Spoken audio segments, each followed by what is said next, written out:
No one should have to live in conditions like this. But in this wet, cold, mould-infested flat live Franzoy and her 2 young sons. The bath she once used to bathe her children catches dirty water from the ceiling above. The leaks began 4 months ago, soaking the floors, destroying their possessions, and turning their home into a health hazard. I've had to plug out my fridge since for about 3 months now, because water has been leaking down the back of it into the electric plug, and it shutted off all the electrics.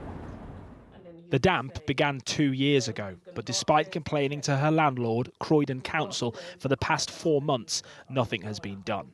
I mean, there's only so much I can get angry and get upset and pull my hair out. I just feel like I'm going to kill myself if I continue like that, so I just try not to make it stress me out too much. You've got 2 children living here, Yes, I do. What do they say to you about this? Mummy, the house is flooding, and are we going to move? Are they going to fix our house? And they're like, oh, are we going to be homeless? What do you say to them? I told them the truth. I said, I don't know if anyone's going to fix it, and maybe we will be homeless, because everybody I turn to, no one helps, so. This is the room that we're all living in. The only part of the flat undamaged is the bedroom, where Franzoy and her sons play, sleep and eat, and keep what belongings they have left. I had to move the microwave out of the kitchen and the kettle, because obviously it's the only way I could probably make some noodles or warm up something. Do you worry about the kids' health? Yes, I do worry about our health. My youngest, I have to be using Vicks and vapor rubs at night because he can't breathe, because he's so stuffed up.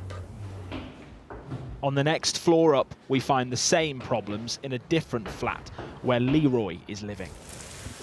Because the mould is everywhere. I've had to move the furniture around so that the water doesn't land on the bed. This is all mould. This is all mould. It looks like there's been a fire. It's terrible.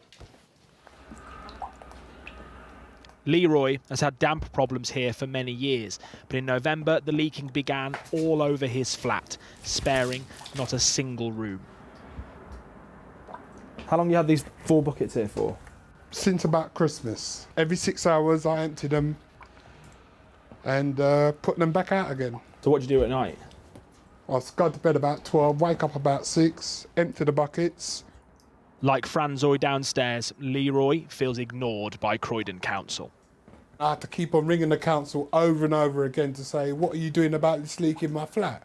Eventually they said to me, there's no leak in your flat. They said there's no leak in this flat? They said there's no leak in this flat. Why do you think they're not listening to you? I got a feeling, because when I used to ring up before, I used to say, Leroy, my name's Leroy McNally. And I got a feeling that puts them on the off foot, because straight away they say, Leroy, it's a black person, we don't want to deal with this person, blah, blah. I got a feeling it's something like that. Eventually I started saying, my name's Mr. McNally. I wouldn't say Leroy. And I got a better response. So you got a better response when you didn't use your Christian name? When I didn't use my Christian name.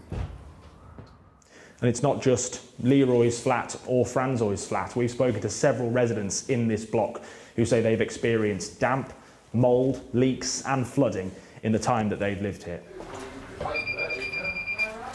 To assess the potential danger of living in these flats, it's the wettest I've ever seen plasterpool. We invited an independent environmental hygienist to carry out an inspection. We've got a really, really high risk of electrocution here. Really? This is the sort of flat that I would have expected to see in a rundown area in the 1970s. We showed what we found in this South London tower block to the expert who led the review into building safety after the Grenfell fire. I don't think I've ever seen anything that bad. She told us that the culture of how people in tower blocks in Britain are treated isn't changing fast enough. When I talk to residents in the wake of Grenfell, when I talk to residents in other tower blocks as part of my review, one of the common complaints from residents was nobody listens to us. And that, I'm afraid, is typical. And that's one of the kind of fundamental cultural issues we've got to get over. But here, that feels like a losing battle.